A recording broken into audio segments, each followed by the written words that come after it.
Thank you, Commissioner Kelly. In the 1930s and 1940s, Bing Crosby was the #1 singer in America.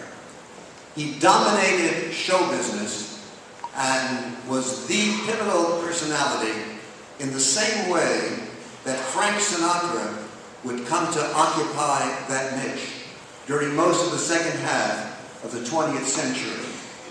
Crosby once commented about Sinatra, "A singer like Frank Sinatra comes along once in a lifetime. Why did he have to come along in mine?" Friends, a police commissioner like Ray Kelly comes along once in a lifetime. And thank God he came along in ours.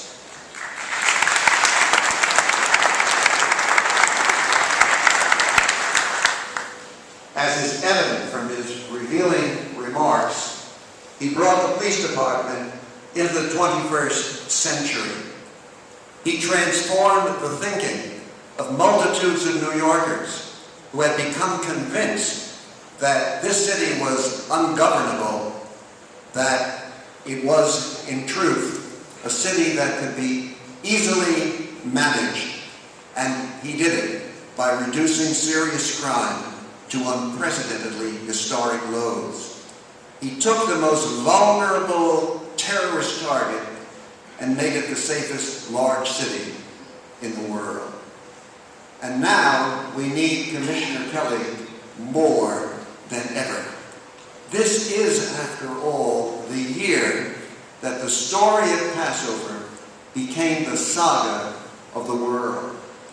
In countries across Africa, Asia, the Middle East, with populations in excess of 350 million people, multitudes of human beings are discovering what the Israelites learned 3,000 years ago, and that is that freedom is a prerequisite to a life of self-fulfillment, dignity, and justice. And they're also learning that this is accomplished, in the words of the Bible, only as an avodah befarech. It requires diligent, self-sacrificing dedication and devotion. Many people have already lost their lives in the process, and undoubtedly many more will.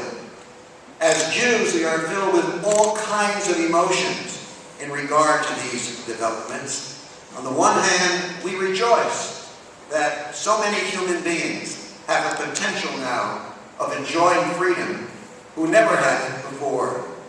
On the other hand, we're also filled with anxieties.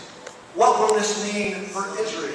Al-Qaeda organization in the United States. Why do I say that? Well, firstly, as New Yorkers, you know, NYPD scored a tremendous success last summer when they apprehended 2 individuals who were planning to go overseas to Somalia to train with Al-Shabaab to become terrorists.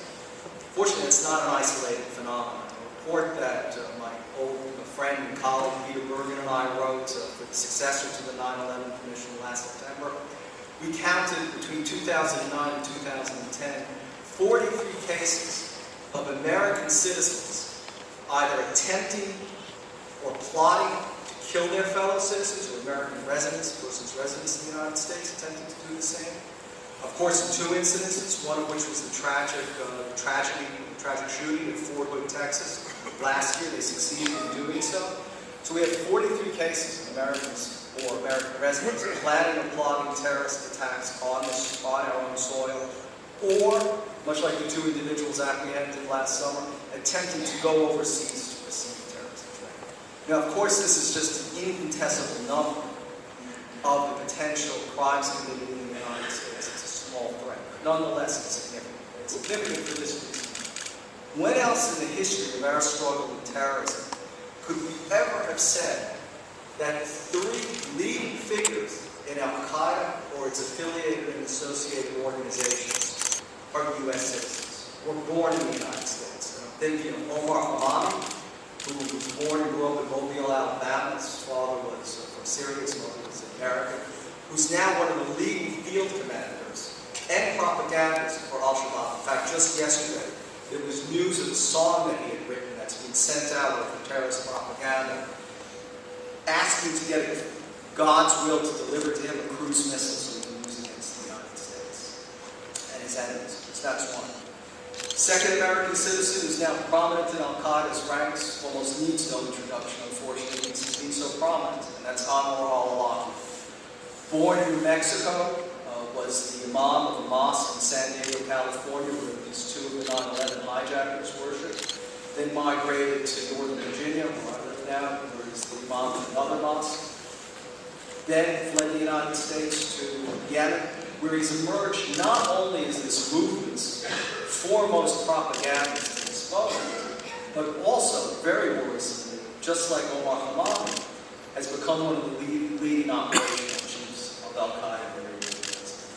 And finally, we have someone from New York as well, from Brooklyn, someone named Adnan Shukri, born in the United States, now believed to be in Pakistan, a senior operational commander in Al-Qaeda Central. In fact, one of the operational commanders who recruited, trained, and is believed to have deployed Najib al-Azazi back to the United States on his plot, also broken up and disrupted by the NYPD in August and September 2009, to stage simultaneous attacks on the New York City. So this alone suggests that it's far too early to relax our vigilance or let down our guard. Indeed, we face 10 years after 9/11 a fundamentally different threat than confronted us a decade ago.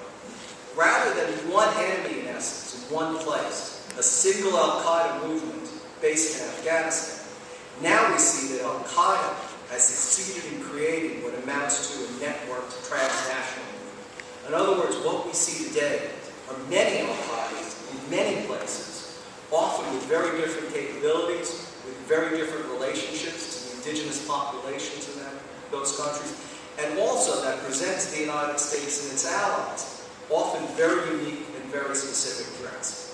And what this means